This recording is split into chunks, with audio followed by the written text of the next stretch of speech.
Hozirgi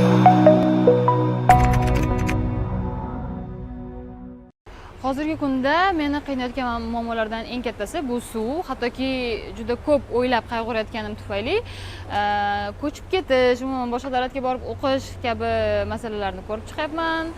Lekin ona vatanni tashlab ketish qanchalik balandparvoz eshitilmasin, qiyin. Farzandim bu yerda, ota-onam bu yerda. Lekin bu muammoni yechishda menimcha agar birlashsak, jamiyat birlashsa, hamma o'sha suv kamayotganini tushunsa, buni amallasa bo'ladi deb o'ylayman. Lekin bu yerda bitta masala borki, shaharda yashayotganlar suv boshqa viloyatlarda qanday taqsimlanayotganini ko'rayotgani yo'q. Shuning uchun ham shaharda ko'proq nazoratni kuchaytirish, umuman shtraflarni kuchaytirish kerak deb hisoblayman.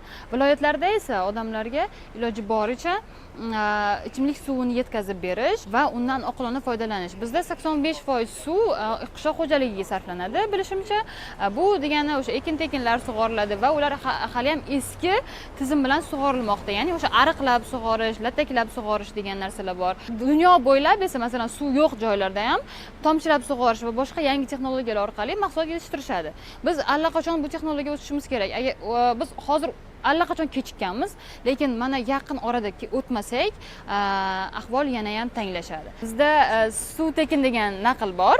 Biror narsa juda ham arzon bo'lsa, bozorga borib kartoshka olsangiz, kartoshka juda arzon bo'lsa, u suv tekin deb aytasiz. Suvga o'sha tekindek qarash, shuning orqasidan unga behurmatlik, shuning orqasidan uni isrof qilish yuzaga keladi deb hisoblayman va uni narxi ko'tarilgani men uchun quvonarli yangilik. Lekin agar mana shu narxi ko'tarilgandan so'ng tushadigan pul, suvni to'g'ri taqsimlash, umuman asrash bo'yicha bo'ladigan ishlarga sarflansa, bu zo'r.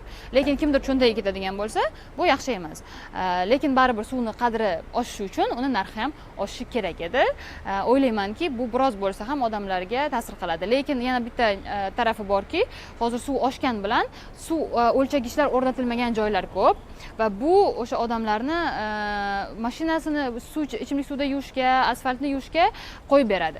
Shuning uchun hamma joyda o'lchagichlar o'rnatilib, suvni narxi birdek hammaga oshishi va birdek hamma jazolanishini tarafdoriman. Va shundagina biz bunga boshqacharoq qaraymiz, shundagina bizda qandaydir islohotlar amalga oshishi mumkin.